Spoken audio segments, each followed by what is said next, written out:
The paper is still warm from Malik's hands when Miss Hargrove snatches it, reads 2 lines about a father carrying wounded soldiers through smoke, and tears it straight down the middle in front of the whole class. "Enough," she says, letting the pieces fall onto her desk like trash.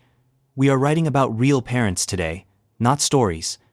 And just like that, 28 kids go silent. Malik doesn't move. He just stares at the ripped pages. His name is still visible on one half. The word father is still visible on the other. A few kids look away. A few don't. One boy in the back makes a sound that isn't quite a laugh, but it's close enough to do the damage. Miss Hargrove folds her arms like she just corrected a problem. What she doesn't know is that the man she just called imaginary is already on school property. He's moving faster than his body wants to let him, because one of his legs is metal below the knee. He's wearing army dress blues because his son asked him to. And in less than 15 minutes, everybody in that room is going to find out that Malik didn't invent a hero. He inherited one. But before that door opens, you need to know why that essay mattered so much. Because this was never just about a paper. It was about what happens when a child tells the truth, and the adult in charge decides that truth sounds too extraordinary to believe. 3 weeks earlier, Miss Hargrove announces Career Day like it's the highlight of the semester. She stands at the front of room 214 inches, a mustard cardigan, neat bun, color-coded clipboard in hand, and writes the assignment on the board in tight, perfect letters. "My hero at home. Your essay," she says, tapping the board, "will introduce your guest speaker for Career Day. If your hero is available, they can come speak to the class about their work, their life, and what it takes to succeed." The room wakes up immediately. Kids start calling out before she even finishes. "My mom's a nurse. My uncle drives trucks. My dad owns a tire shop. My auntie's a judge." Everybody suddenly has somebody to claim. And then there's Malik. Quiet, still, pencil already in his hand. Because he knows exactly who he wants to write about. His father. That's where the trouble starts. Malik Carter is the kind of kid teachers describe as smart, but withdrawn. He's in 7th grade, tall for his age, too observant for his own good. The kind of boy who notices when adults lower their voice around him. When they read his address and suddenly start sounding careful. When they look at forms and decide they understand his life. He lives with his grandmother, Laverne, in a small brick duplex with cracked front steps and rose bushes she keeps alive through pure stubbornness. On school paperwork, Laverne is listed as guardian, emergency contact, primary pickup. That's what the school sees. What the school doesn't see is the box in Malik's closet. Old army green, rusted corners, heavy lid. Inside are letters, medals, photographs, folded newspaper clippings, one hospital bracelet, and a dog tag chain wrapped in a clean white handkerchief. That box is where his father lives when he isn't physically there. Not because his father doesn't love him, because coming home turned out to be harder than surviving the war. His father's name is Andre Carter, Staff Sergeant Andre Carter, combat medic, United States Army, a man who once ran back into a burning village to pull out wounded soldiers and civilians after an IED ambush outside Kandahar. A man who came home with a silver star, a purple heart, shrapnel in his shoulder, nightmares in his chest, and one leg that ended below the knee. A man who is alive. But not in the easy version of alive. Not whole, not simple, not always here. And Malik knows that better than most adults. When the bell rings that afternoon, Miss Hargrove hands out the assignment sheet. 5 to 7 pages, specific details, authentic voice. "Remember," she says, scanning the room, "the best writing comes from truth. Don't exaggerate, don't fictionalize. Don't tell me what sounds impressive. Tell me what's real." Her eyes pause on Malik for half a second. Not long enough for anyone else to call it out.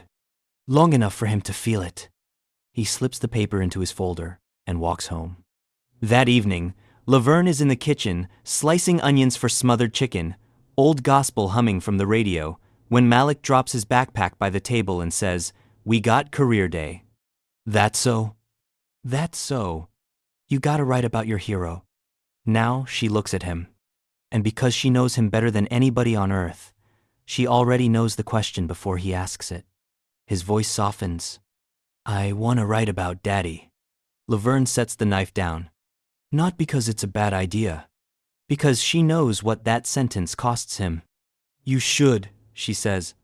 Malik shifts his weight. You think he'd come? There it is. Not the essay, the real risk. The room gets quiet.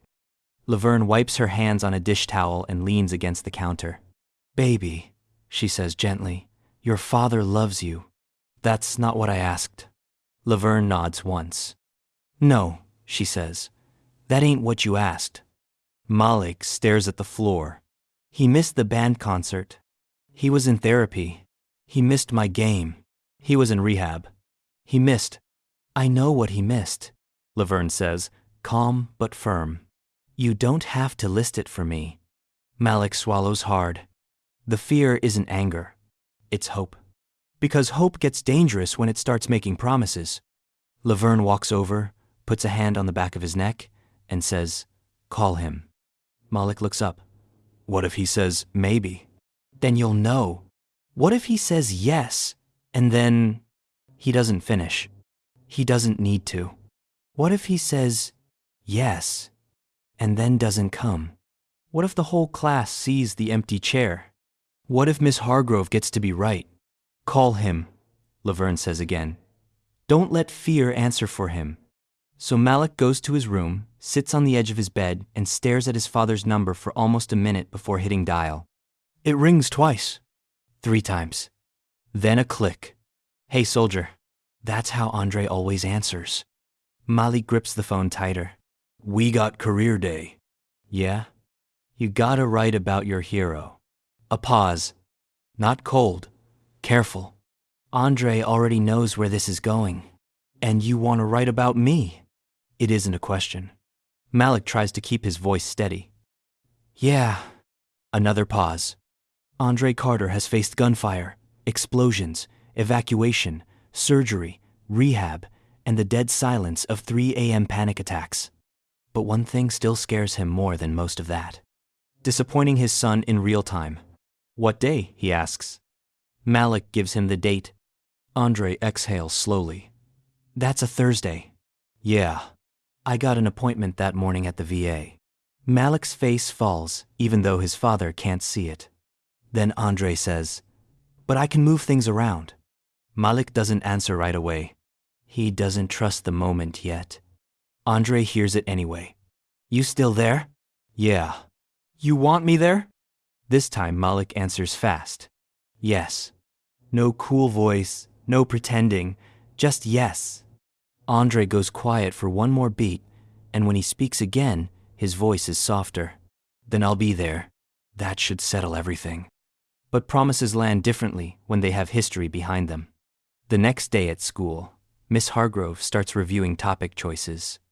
Nia, your grandmother. Trevor, your mother. Sophia, your older sister. Then she gets to Malik. Hero? He looks up. My father. Her pen pauses. Your father, she repeats. Yes, ma'am. And he'll be attending? Malik nods. He said he would. A couple of kids glance over. Miss Hargrove checks something on the form in front of her. Probably the emergency contacts. Probably the school file.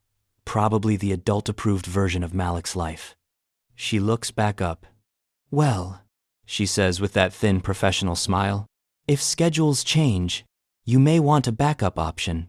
Perhaps your grandmother. Malik feels the heat rise under his collar. My hero is my father. Of course, she says. Just make sure the essay reflects lived experience. Specifics matter. It will. She moves on. By lunch, the whole class somehow knows Malik is writing about a father nobody has seen. That's how schools work. One raised eyebrow from an adult becomes hallway rumor by third period. At lunch, Trevor leans back in his seat and says, What's your dad gonna do? Parachute onto the blacktop? A few boys laugh. Malik keeps eating. Trevor keeps going. You sure he's not just from Call of Duty? More laughter. Nia kicks Trevor under the table and tells him to shut up. He grins like that was the point. Malik says nothing. That night, Malik opens the green box. He lays everything out on the bed like evidence. A photo of Andre in uniform, younger, smiling, wider than he does now. A newspaper clipping with the headline, "Local Medic Honored for Courage Under Fire." A folded citation with words Malik has read so many times he almost knows them by heart. For conspicuous gallantry, exposed himself to direct enemy fire, rendered life-saving aid, returned repeatedly, saved 4 lives. Malik runs his fingers over the sentence about direct enemy fire. Then he pulls out the hospital bracelet. Andre once laughed when Malik asked why he kept it. Because sometimes, he said, you need proof that the worst day happened and you still made it to the next one. That line stays with Malik. He starts writing, not like a kid trying to impress a teacher, like a son trying to tell the truth before somebody else rewrites it smaller. He writes about the first time he saw his father's prosthetic leaning against a chair and realized bravery didn't look like movies. He writes about how Andre never brags about medals, but always checks exits in crowded rooms. He writes about how his father smells like shaving cream and hospital soap and rain. He writes about the way Andre sits on the edge of his bed during bad thunder, even though loud sounds still make his own shoulders lock up. He writes about one particular night when the power went out, and Malik, 8 years old, heard his father whispering in the dark, "You're home, you're home, you're home." And half asleep, Malik whispered back, "You too." That line makes him stop writing, because suddenly the essay isn't just about a soldier, it's about a man trying to return to his child. Malik writes late into the night. The next day, Miss Hargrove collects first drafts and starts conferencing with students one by one. When she gets to Malik, she sits beside him and scans the first page in silence. At first, he thinks she's impressed. Then he notices her mouth tighten. He ran back into the fire because somebody's son was still inside. She looks at him. "This is your father?" "Yes, ma'am." "And where did you get this information?" "From him." She flips to the next page. "He came home with a medal, a limp, and nightmares he tried to hide in the laundry room so I wouldn't hear them." A couple of nearby kids stop pretending not to listen. Miss Hargrove lowers the paper. "This is vivid. It's true. Did an adult help you?" "Tris. Reasons." "No." "Did you copy any of this from an article?" "No." She studies him for a long second. "Now this isn't about the writing. It's about belief." Malik sits straighter. "I wrote it." "That's not what I asked." "I didn't copy it." Her voice stays smooth. "Malik, sometimes students feel pressure to produce something dramatic, especially around assignments involving family identity." He hears the word dramatic like a slap. "I'm not making it dramatic. That's what happened." "Did your father personally tell you he was decorated for combat rescue?" "Yes." "And is your father currently involved in your daily home life?" Malik's throat tightens. "What does that have to do with my essay?" "It has to do," she says, looking back at the paperwork, "with writing from grounded reality." There it is. Grounded reality. Meaning what she can verify. Meaning what fits neatly on forms. Meaning what sounds believable to her. Malik says nothing. Miss Hargrove hands him the draft back, with 3 words written at the top in red. Clarify, verify, simplify. Then she stands and moves to the next student like she hasn't just cut something open. That should have been the moment Malik changes topics. That would have been the safe move. Write about Laverne. Get the A. Survive. But something in him hardens instead. He goes home, pulls the essay back out, and makes it better. He adds the detail about the cheap red bracelet an Afghan girl tied around Andre's wrist after he treated her brother. He adds the way Andre hates fireworks but loves folding fresh towels because repetitive movement calms him down. He adds the sentence that later makes a room full of adults forget how to breathe. "My father did not come home from war all at once. He came home in pieces, and I learned to love each piece while it found the others." That line scares him a little. So he reads it to Laverne while she shells peas at the kitchen table. She looks at him for a long time after he finishes. Then she says, That line right there? That line gonna make somebody uncomfortable. Malik frowns. It's true. I know. Then why would it make somebody uncomfortable? Laverne smiles sadly.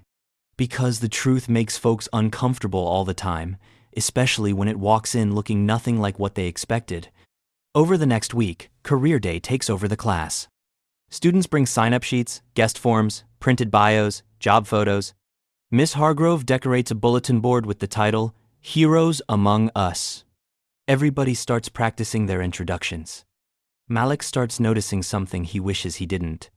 When other kids write sentimental stuff, Miss Hargrove calls it heartfelt. When Malik writes it, she calls it embellished. When Trevor writes a clumsy paragraph about his mother working hard every day, Miss Hargrove circles, phrases, and says, strong authenticity. When Malik turns in a revision with sharper detail and cleaner structure, she taps the page and says, just be careful not to overwrite beyond your developmental voice. He knows what she means. She thinks it sounds too good to be his. She thinks pain like his should come out smaller, easier, less polished, more believable. On Monday, Miss Hargrove asks for final titles. Nia's is, My Grandmother Builds More Than Houses. Trevor's is My Mom Fixes People, and also me. Sophia's is My Sister Taught Herself so nobody could stop her. Then Malik says his, My father came home twice. The room gets quiet for a second. Even Miss Hargrove stops writing. Explain that title, she says.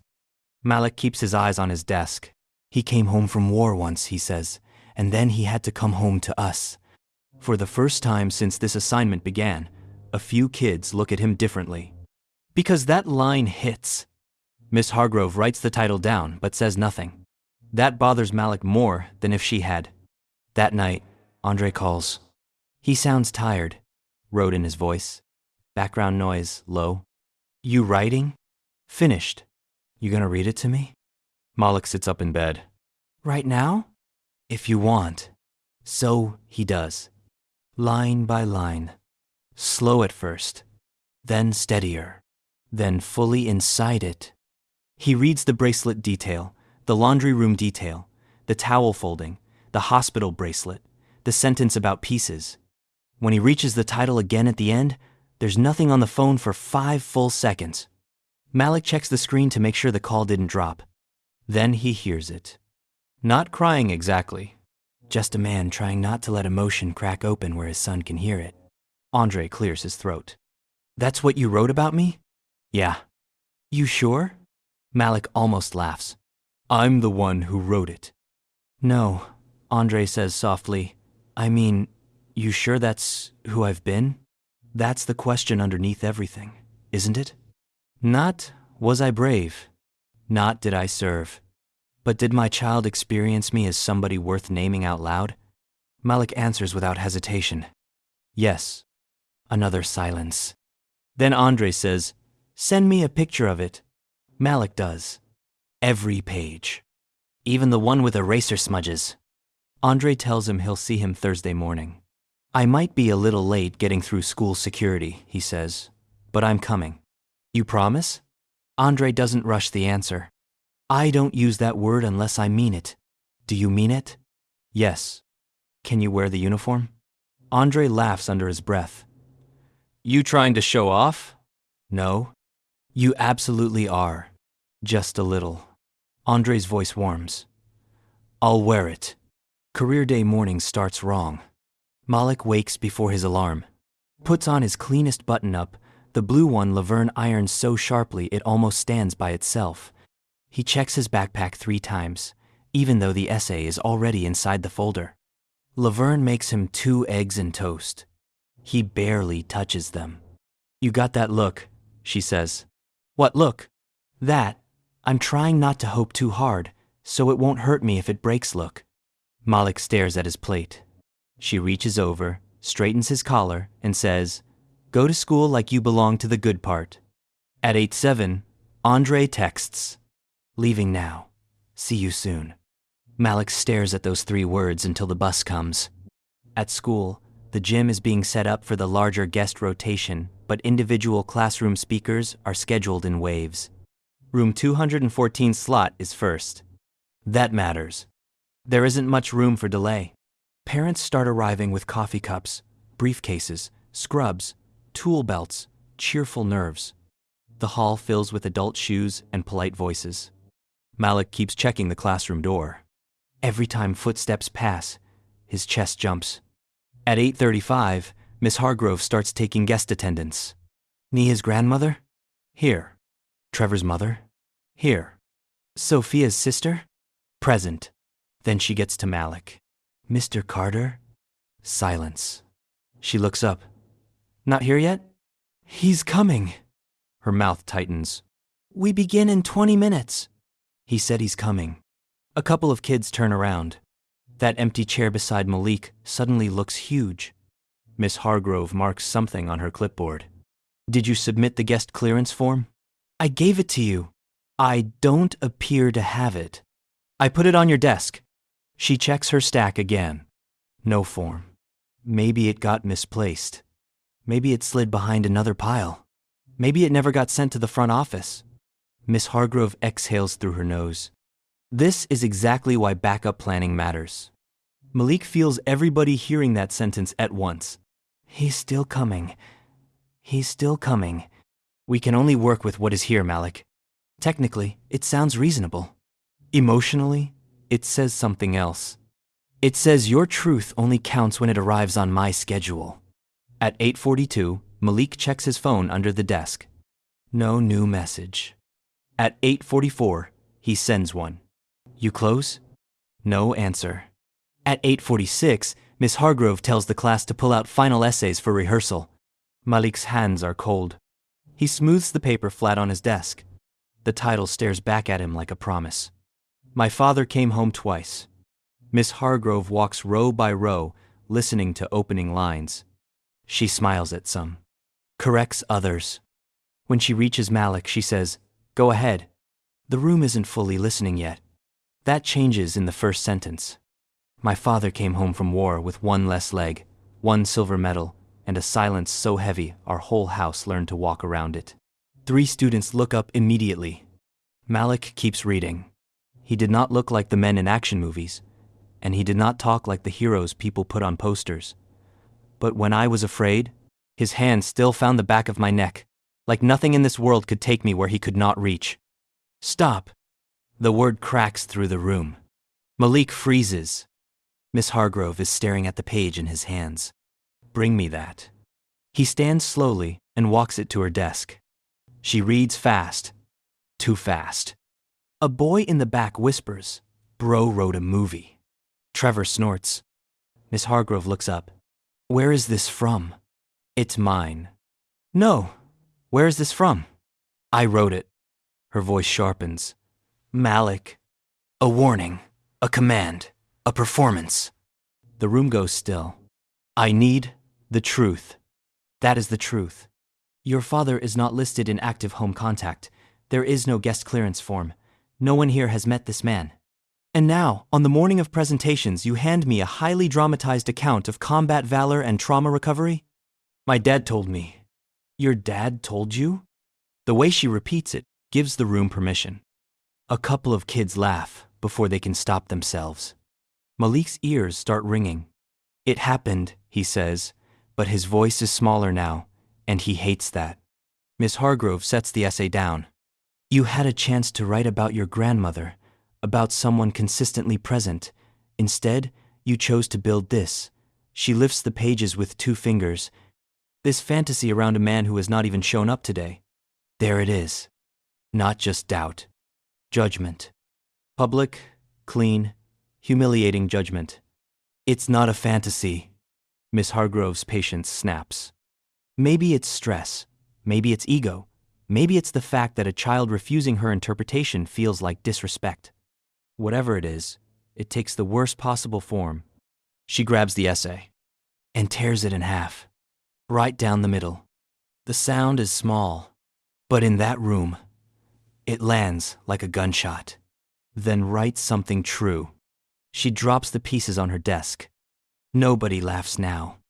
That almost makes it worse. Because pity enters the room. And pity can humiliate a child just as deeply as mockery. Malik stands there staring at the torn pages. Father came. Pieces. The sentence about loving each piece is ripped through the center. Miss Hargrove gestures toward his seat.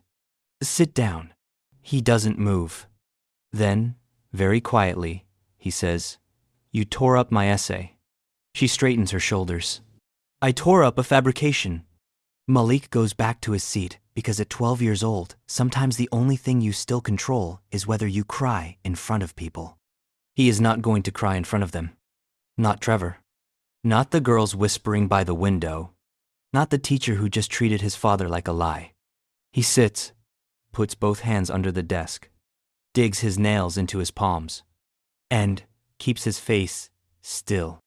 Miss Hargrove moves on with rehearsal like she's restoring order. Trevor, please begin.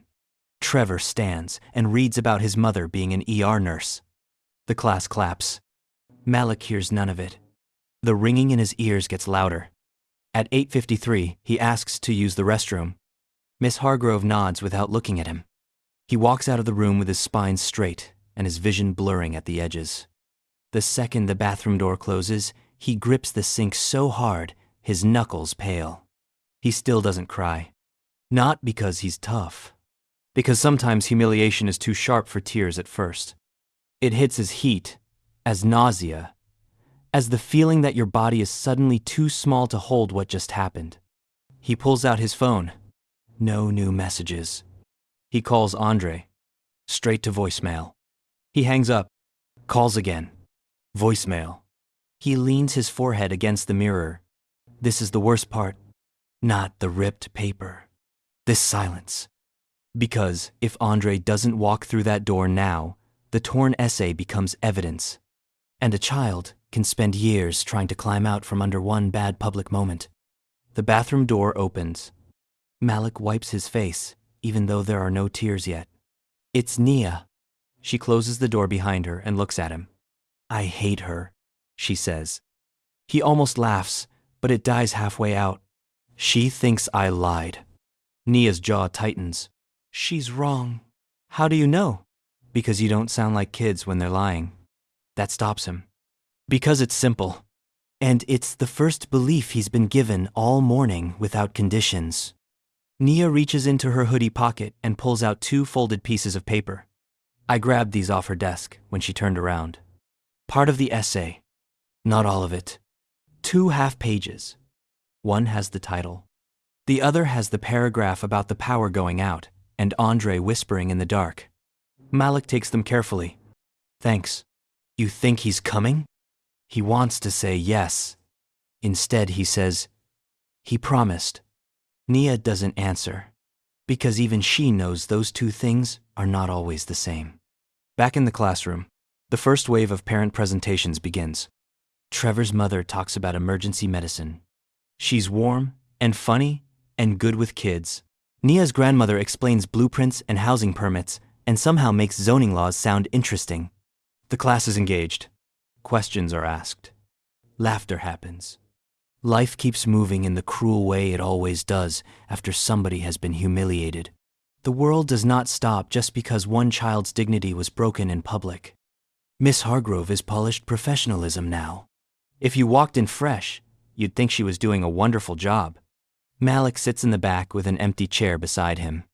Every few minutes, he glances at the door. No one comes through it. At 9:08, his phone buzzes. Stuck at front office. Issue with clearance. I'm here. His whole body changes. Not because the pain is gone, because now there is movement again. He texts back immediately. Room 214. First floor. No answer. Doesn't matter. He's here. At the front office, Andre Carter is standing at the counter with a visitor sticker he still can't wear because the receptionist can't find his pre-clearance. He's in dress blues. Rows of ribbons. Silver star pinned on his chest. Purple heart too, not flashy, just factual. His left pant leg falls clean over the prosthetic, though the stiffness in his stance makes the mechanics obvious if you know where to look. One hand rests on the counter. the other near the handle of a black cane he hates needing in long hallways and polished floors. The receptionist keeps apologizing. "I'm so sorry, sir. I'm not seeing the submitted form." Andre nods once. Not angry, just looking at the clock. "I can verify my identity however you need. We believe you. It's just policy."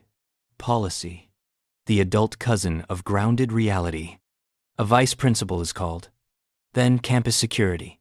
Then somebody recognizes the name from a local veterans banquet article. Then things finally start moving faster. But even fast movement costs time when your son is sitting in a room full of people who have already watched his truth get treated like fiction. And Andre has spent years learning how not to explode when systems fail him. How not to turn every blocked door into proof that the world is still dangerous. That takes work. That takes breath. By 9:14, he finally gets the sticker. He thanks the receptionist, adjusts his jacket, and starts down the hallway. He still doesn't know what happened in room 214. He only knows he is late. Back in class, Malik is hanging by a thread. Trevor leans over and whispers, "Guess Captain America got lost." Malik says nothing. Nia does. "Shut up." Miss Hargrove hears the whispering and tells everyone to refocus. Then she says something that would be harmless in another moment and brutal in this one. "If a guest does not arrive, we adapt. Mature people adapt." Malik looks down at the recovered half pages in his lap. Maybe mature people adapt. Children remember. They remember tones, glances, moments when somebody powerful decided they were ridiculous. At 9:17, Miss Hargrove walks over to Malik. Quiet voice, class still listening to another presentation. "If your father cannot attend, I can allow you to write a replacement reflection over the weekend." Like she's offering mercy. Like tearing up his work was instruction instead of humiliation. Malik looks at her and says, "You didn't even ask if I had proof." Something flickers in her face. Annoyance. Embarrassment. Maybe the first hint of unease. This is not the time. He looks away. And then the classroom door opens. Not dramatically. Just the handle turning. A shadow crossing the frame. A man in army dress blues, stepping into the room like truth finally got tired of waiting outside. The room changes instantly. It's impossible not to. Uniforms do that. But this isn't just the uniform. It's the quiet, the control, the way he carries himself like somebody who has already survived louder rooms than this one. He stands just inside the doorway, one hand on a cane, jaw set, breathing slightly harder than he wants anyone to notice. A faint scar runs from near his temple toward his cheek. Not dramatic. Real. He looks around once, finds Malik, and everything in his face softens. "I'm here for Malik Carter," he says. "I hope I'm not too late." Every head turns. Trevor's mouth literally falls open. Nia sits up so fast her chair squeaks. Miss Hargrove goes completely still. And Malik doesn't stand right away. Because when something hurts you deeply enough, your body takes a second to trust relief. Andre steps farther into the room. "I had some trouble at the front office," he says, apologetic and calm. "Form issue." He glances at Miss Hargrove, then back at Malik. "But I'm here." That's when Malik stands. Not fast. Not running. Just up. Like if he moves too quickly, the moment might break. Andre sees it. He crosses the room as quickly as the prosthetic and cane allow. Every step is audible in the silence. Click. Step. Click. Step. He stops in front of Malik and says quietly, only for him, "Hey, soldier!" Malik's lips part, but nothing comes out. Andre studies his face for half a second too long. Enough to know something is wrong. What happened? Malik glances at Miss Hargrove. That's all Andre needs. He turns. Now the room really starts holding its breath. Everybody expects anger. A blow-up. A loud public takedown. But Andre Carter has spent too much of his life around real danger to confuse volume with power.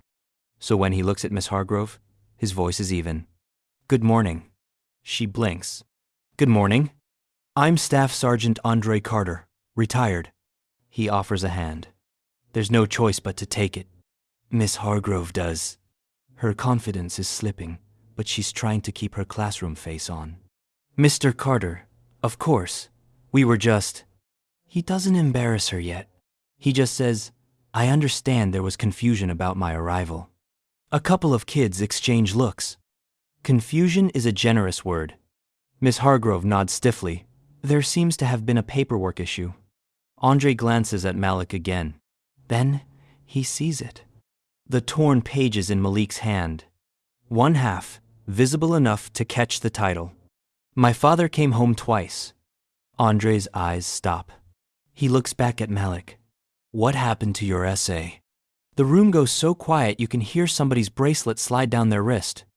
Malik's voice comes out thin. She tore it up. Andre doesn't react immediately. That's what makes it powerful. He just takes it in. Then he asks the question that strips everything bare. Why? No one speaks. Miss Hargrove answers after a beat too long. There was a concern about authenticity. Andre turns fully toward her. Authenticity. Yes. The content seemed difficult to verify. Andre breathes in once, through his nose. My son wrote about me, he says. He wrote about events that sounded true? That lands hard. Miss Hargrove's face tightens. I made a judgment call based on the information available. Andre looks at Malik's torn pages again, then at the class, then back at Miss Hargrove. With respect, he says, and somehow those two words make the next sentence sharper. You made a judgment call about my son's truth because it didn't fit your paperwork. Nobody moves. Nobody even coughs. Because that's the line that changes the room. The vice principal, who had escorted Andre down the hallway, is now standing just outside the open door, and very clearly choosing not to interrupt. Andre sets his cane lightly against the front desk. Then he turns to the students. Would it be all right if I still spoke for career day? The class answers before Miss Hargrove can. Yes. A dozen voices at once. Andre nods. Good. He takes the front of the room, but he doesn't stand behind the teacher's desk. He stands beside it. My name is Andre Carter, he says. I was an Army combat medic for 11 years. I served in Afghanistan. Later, I trained younger medics.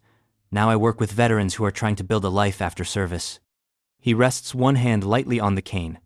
When I was your age, I thought bravery meant never being scared. The older I got, the more I learned bravery is usually just fear that kept moving. A few kids lean forward. Andre notices everything without seeming to. The torn paper. Trevor, pretending not to stare at the ribbons. Nia, sitting with her chin up like she dares the room to miss this.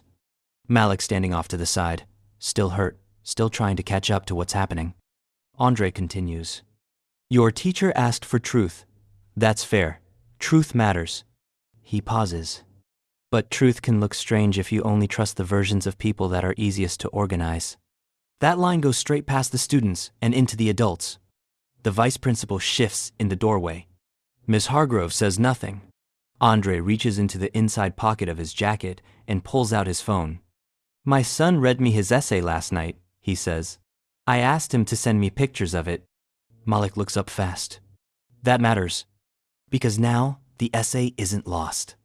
Now the truth doesn't just stand there. It speaks.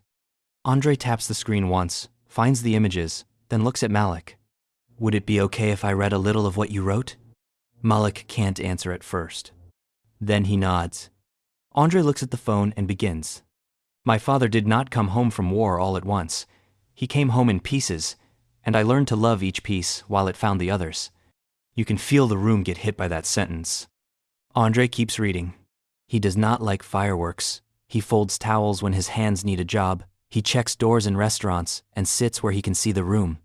But when thunder wakes me up, he still comes to my room, even if loud sounds scare him too. His voice stays steady until the next line. Then something catches under it. One night the power went out, and I heard him whispering in the dark, You're home. You're home. You're home. Like he was trying to tell his mind what his body had not learned yet. I said. You too. Andre stops reading. He lowers the phone. For a second, nobody in that classroom feels like a middle schooler anymore. Everybody is somewhere deeper than that. Andre looks up. My son wrote that, this morning, by himself.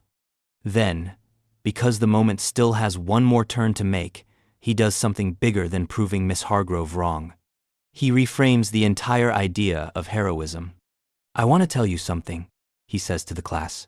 People hear war hero, and they picture the clean parts, uniforms, medals, ceremonies. They don't picture physical therapy, panic in parking lots, missed birthdays, long silences at dinner. They don't picture a child learning patience he never asked for. He turns just enough to include Malik without putting him on display. My son has had to love me through things he did not cause and could not understand at first. That takes a kind of courage adults don't give enough credit for. Malik's throat tightens, because this is the part he never expected. Not just his father showing up, his father seeing him, clearly, in public. Andre continues, the day I lost part of my leg, I was not thinking about medals. I was thinking about the men still out there. I went back because they were somebody's sons. Later, when I got home, I had to learn that being a father meant something similar. It meant going back, again and again, even when I was scared, even when I was ashamed of how changed I was, even when I thought my son deserved a better version of me than the one I had left. He lets that sit. Then he says the line nobody in that room will forget. Sometimes the bravest man in the room is the one who almost didn't walk in because he was afraid his child had already stopped waiting. That lands so hard even Trevor looks down. Andre's eyes shine once, then settle. I was late today because the front office didn't have my form. But I was late in another way too. There were too many moments after the war where I stood outside my own life, telling myself I'd step in when I felt more whole, more healed, more ready. He gives a small, humorless smile. That day does not arrive on schedule. A few adults outside the door are listening now. The room has changed. Not in size. In gravity. Andre picks up the torn half-page from Malik's hand and studies the rip through the center.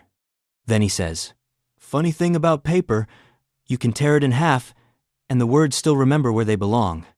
That is the moment Miss Hargrove breaks. Not loudly. You just see it in her face. The certainty leaves. The professional mask slips.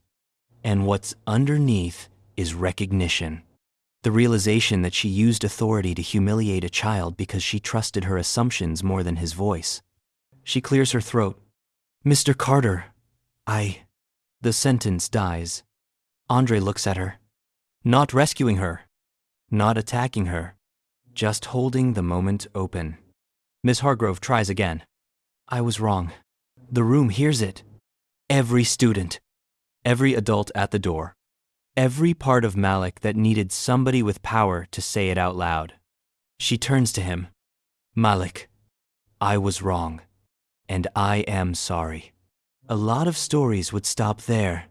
But real hurt doesn't vanish just because the right words finally arrive. Malik nods once. He doesn't smile. He doesn't rush to make her feel better. And that matters. Because sometimes dignity looks like refusing to shorten your pain for the convenience of the person who caused it. Andre sees that too. He doesn't push. Instead, he says, I think my son should still read his essay. Now the vice principal steps fully into the room. Yes, she says immediately. Absolutely. Miss Hargrove moves toward her desk. Her hands shake just enough to notice as she gathers the torn pieces. Nia silently adds the ones she rescued from the bathroom. Together, they reconstruct as much as they can. It isn't perfect. Some lines are split awkwardly. Some words are missing. The crease through the middle is ugly. And somehow, that makes it better. Because now, the essay looks like what it's about. A truth that survived being torn. Malik stands at the front of the room holding pages that no longer sit flat. Andre steps back. Not away. Just back enough to give him space. Malik looks at the class. At Trevor. At Nia. At Miss Hargrove. At the adults near the door. at his father. Then he starts reading. My father came home from war with one less leg, one silver medal, and a silence so heavy our whole house learned to walk around it. His voice shakes on the first line, steadies on the second. By the third paragraph, something changes. He is no longer just a hurt kid, trying to survive humiliation. He is a writer, reclaiming his own language in the room where it was denied. He reads about the towels, the thunder, the checking of exits, the bracelet tied by the little girl his father helped save. He reads the line about pieces. This time the room is ready for it. He reads the line about the power outage and whispering in the dark. Somewhere in the back, one adult audibly sniffles. Then he reaches the ending. He slows down, because this is the sentence he wrote for the deepest part of himself. My father came home twice. The first time, the army recorded it. The second time, I did. Silence. No polite clapping yet. No forced smiles. Just silence. The good kind. The kind that means the words got all the way in. Then the room erupts. Not wildly, but fully. Real applause. A few kids stand. Nia is crying and pretending she isn't. Trevor claps too, slower than everybody else, like he's still catching up to the fact that he was wrong in public. Andre does not clap at first. He just looks at Malik the way men look at miracles they don't think they deserve to witness up close. Then he joins in. The vice principal walks forward. Malik, she says, that was extraordinary. Miss Hargrove says nothing. She's standing there with the leftover torn scraps in her hand like they weigh more than paper should. Andre is invited to continue his career day talk, and now the class listens in a completely different register. Because he is no longer just the guest speaker. He is the living correction to everything that room just watched collapse. He tells them what a combat medic actually does. How fear works. How training works. How sometimes saving a life means pressure bandages and tourniquets, and sometimes it means staying calm long enough to make one good decision before panic makes 5 bad ones. He explains that medals are not the point. The point is responsibility. Showing up when someone else can't get themselves out.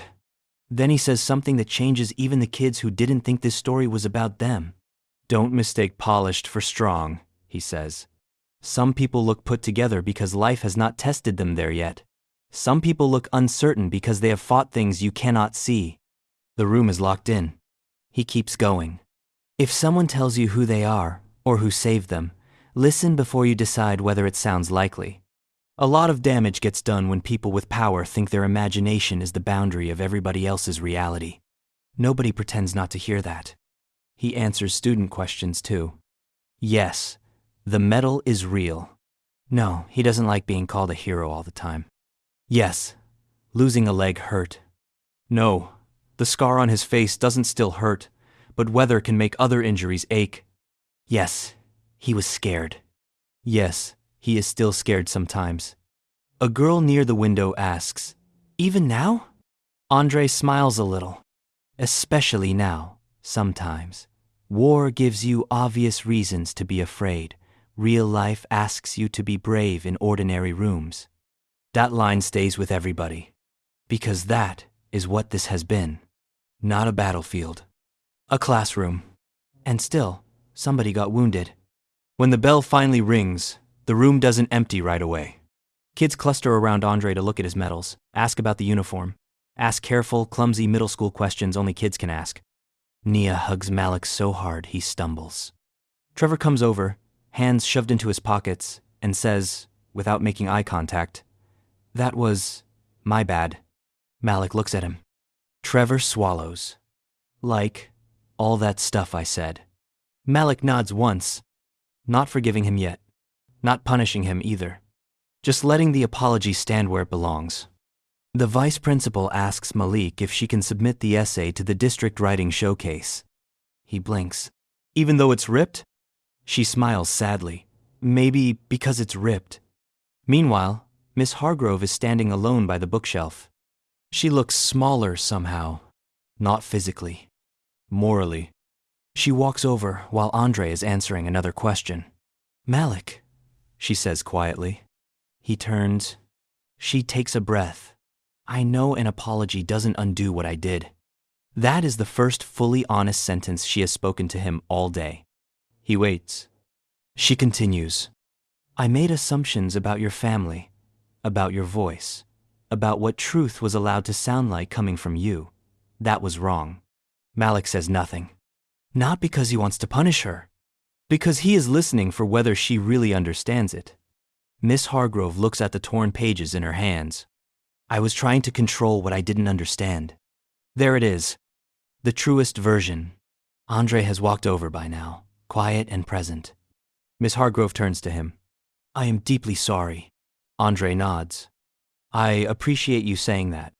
It sounds simple, but it isn't neat forgiveness. It's acknowledgement. Then he says the sentence that will stay with her longer than any meeting she's about to have.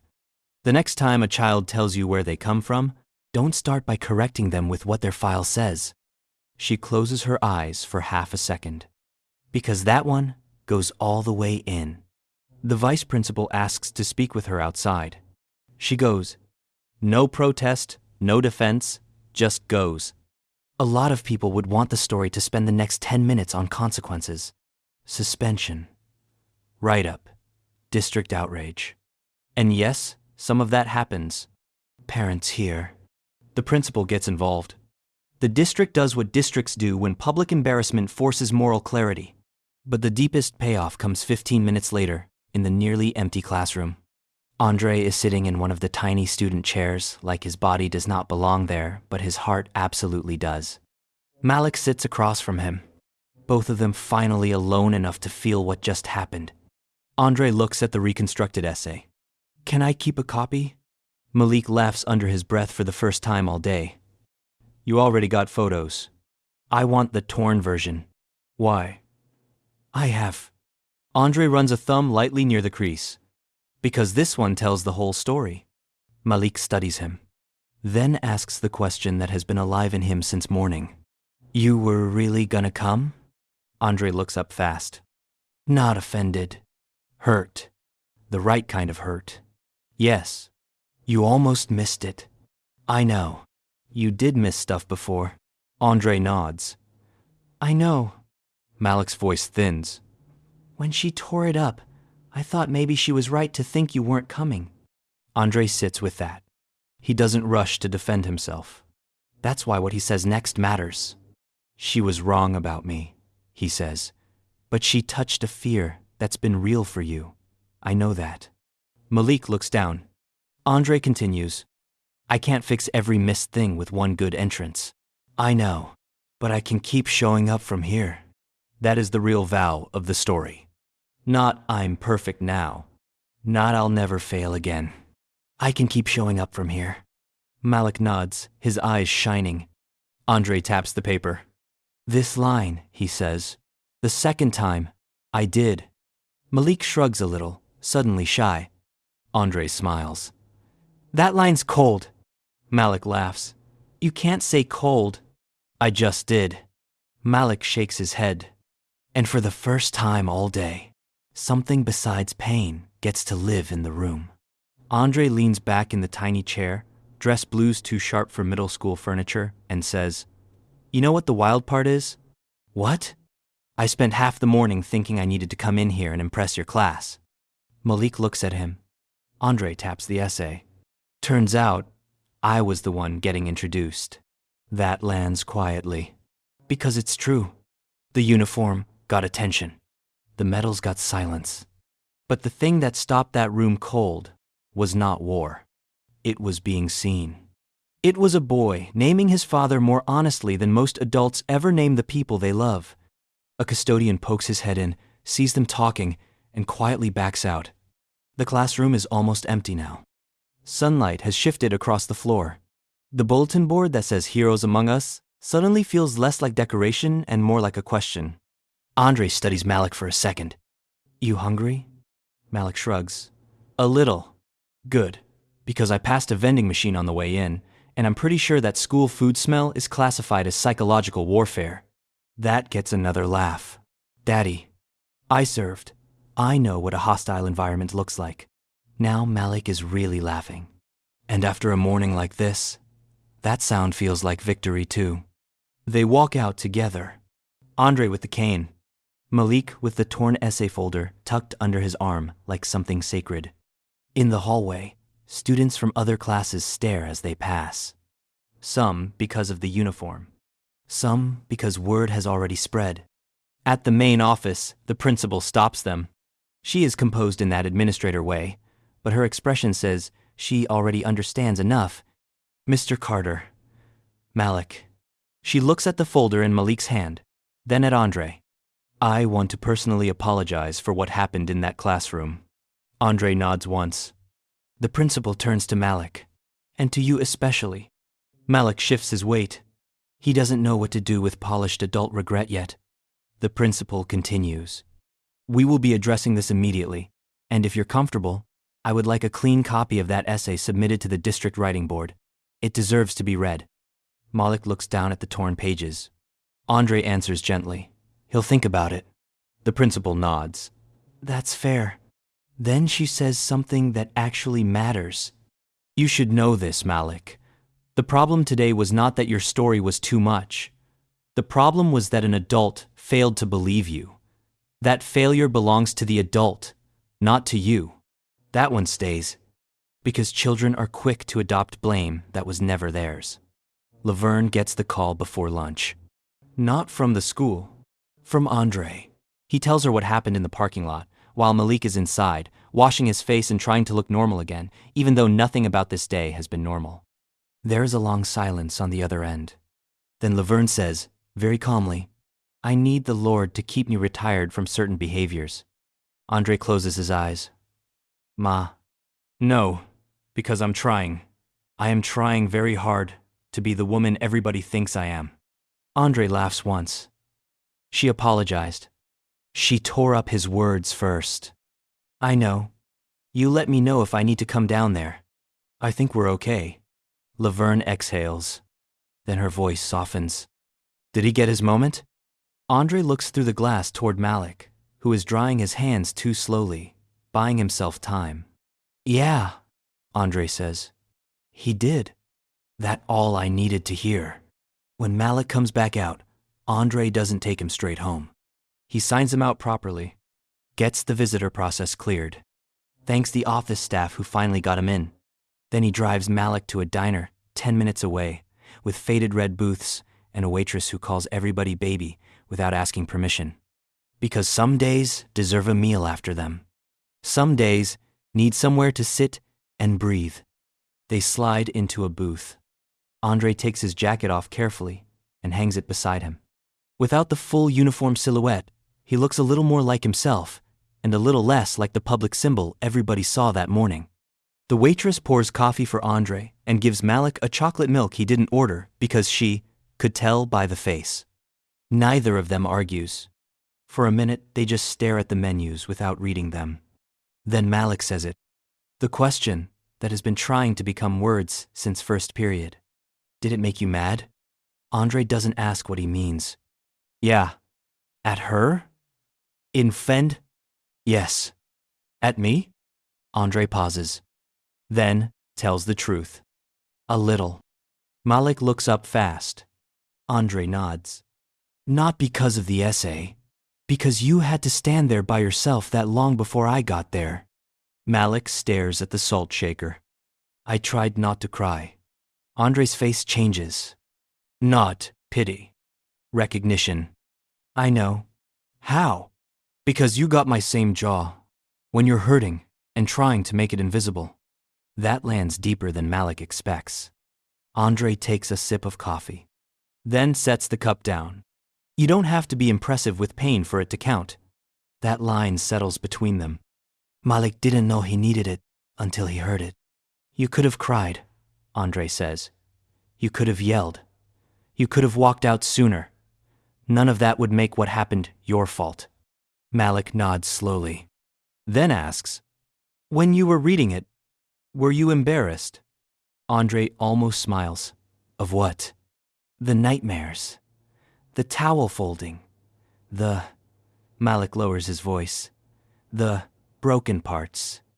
Andre leans back and looks out the diner window for a second. When he answers, His voice is quieter. I used to think if you saw all that too clearly, I'd shrink in your eyes. He looks back at Malik. But hearing you write it like that? He taps the table once. You didn't shrink me. You told the truth in a way that gave me back some shape. That is not a sentence Malik will fully understand at 12. But he will remember it anyway. The food comes. Eggs for Andre. Pancakes for Malik. Fries neither of them needed. And because the pressure has finally cracked enough to let honesty move, the conversation goes where it was always supposed to go. Not the war stories everybody else wanted. The missed years. The harder thing. Malik stabs at a pancake edge and says, "Were you going to stop coming around?" Andre doesn't flinch. "There were times," he says carefully, "when I thought you deserved somebody easier." Malik frowns. "That's stupid." Andre laughs under his breath. "Yeah, I know that now." "Then why'd you think it?" "Because I came back different," Andre says. "And I didn't know if different was going to hurt you." Malik drops his fork. "It did hurt me." Andre nods once. "I know." Not defensive. Not correcting. Just receiving it. "That's the part I had to learn," he says. "Trying to disappear to protect people can wound them too." There it is. The lesson under everything. Absence explains itself as mercy all the time. And love has to fight that lie. Malik chews slowly, then says, "When you didn't come to stuff, I used to make excuses for you before people could ask." Andre closes his eyes for half a beat. "What kind of excuses?" "You had an appointment. Traffic. Work. Headache. Whatever sounded less." He shrugs. "Less what?" "Less like I wasn't worth showing up for." Andre goes still. Dishes clink somewhere far away. A couple at the counter laughs at something unrelated. And inside that booth, a father gets handed the cost of his absence in a sentence no metal can fix. He reaches for his coffee, doesn't drink it, sets it back down.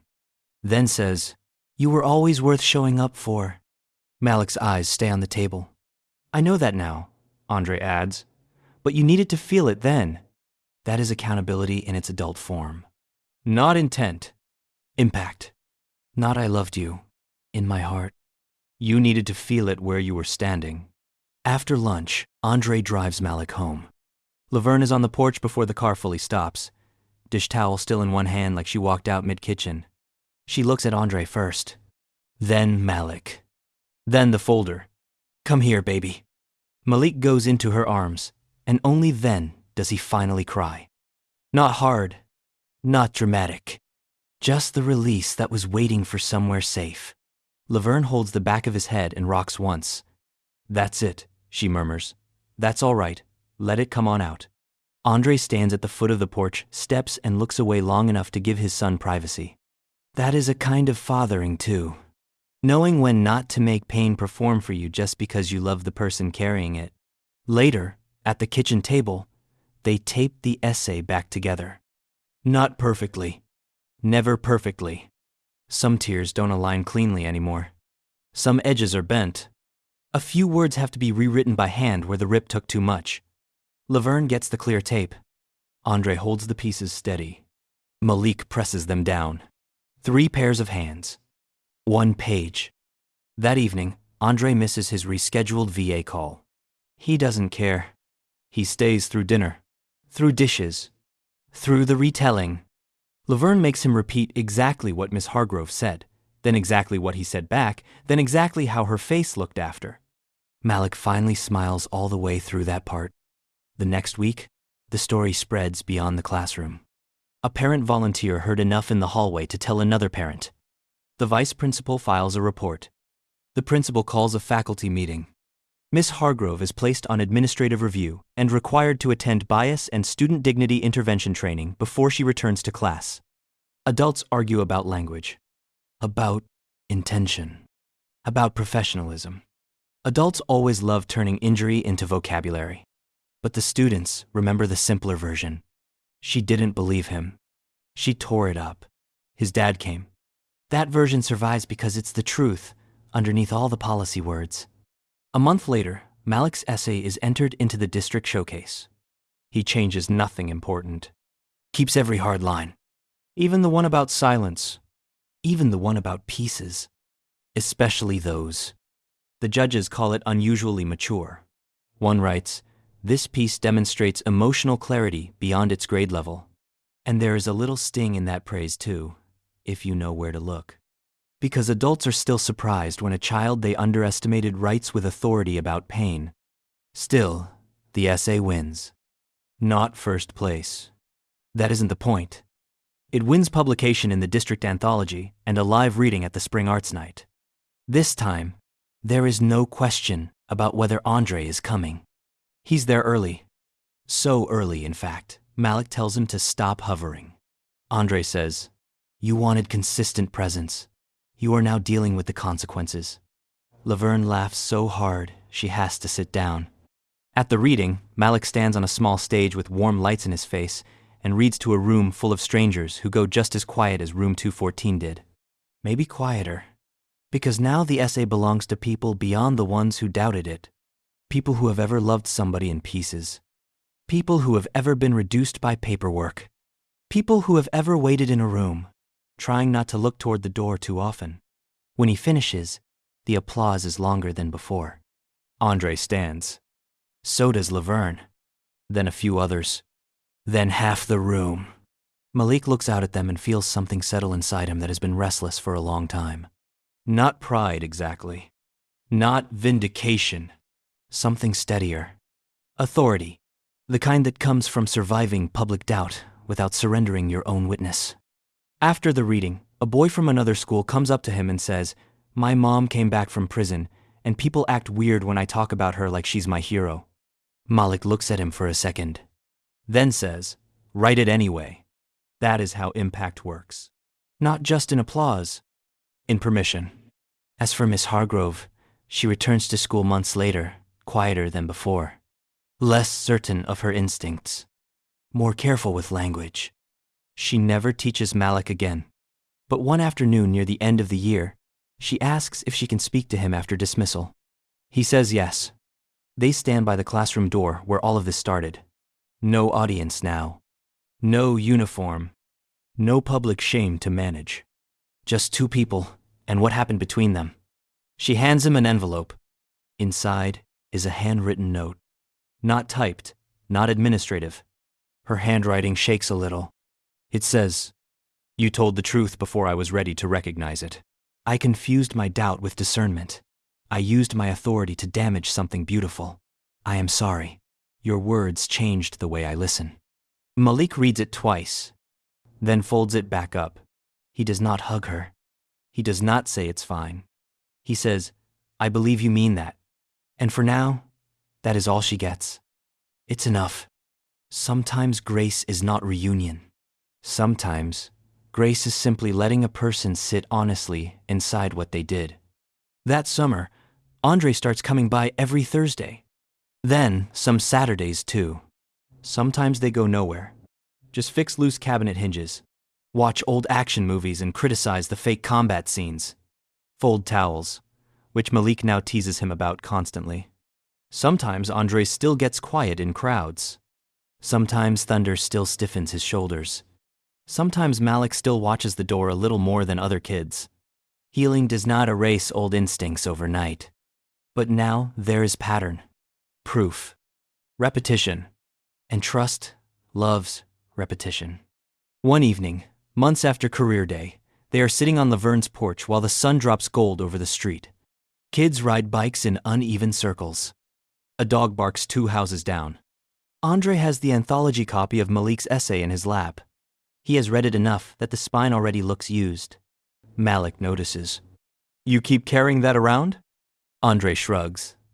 "Maybe." "That's embarrassing." Andre smirks. "You know what's embarrassing? Getting roasted by your own 12-year-old in print." "I did not roast you." "You called me silence with a limp." Malik tries not to laugh. "That wasn't the whole line." "I know. The whole line was worse." They sit in the quiet after that. Good quiet. Not the old kind. Then Andre says, almost to himself, That day in class. Malik looks over. Andre continues. I kept thinking about how fast people are willing to call something impossible just because they've never had to survive it. Malik nods. Andre taps the cover of the anthology. You didn't let them do that to us. Us. That word matters. Because now, this is no longer a boy defending his father alone.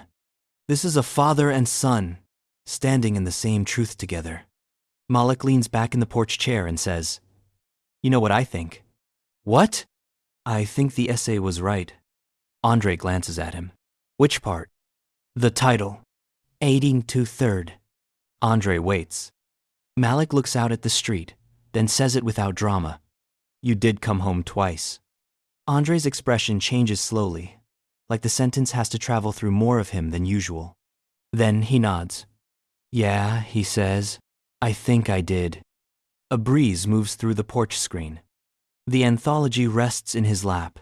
The house behind them smells faintly like dinner and clean laundry, and the ordinary life people fight very hard to get back to. And that's the ending. Not the apology. Not the district showcase. Not even the entrance in dress blues. It's this. A boy who was told his truth was too unbelievable to count. A father who thought his broken pieces made him harder to love. And the slow, stubborn proof that both of them were wrong about what could survive being doubted? Because sometimes the page gets torn. Sometimes the room turns against you. Sometimes the people in charge decide your life sounds too complicated to be real. Write it anyway. Tell it anyway. Stand there with the ripped pieces in your hand if you have to. Because truth does not stop being truth when someone important fails to recognize it. And sometimes the most powerful person in the story is not the one with the medal. Not the one with the authority. Not the one at the front of the room. Sometimes it's the kid who refuses to call his father imaginary. And if this story stayed with you, maybe it's because somewhere in your life, you know what it means to wait at the door for someone. Or to hope it's not too late to walk through it.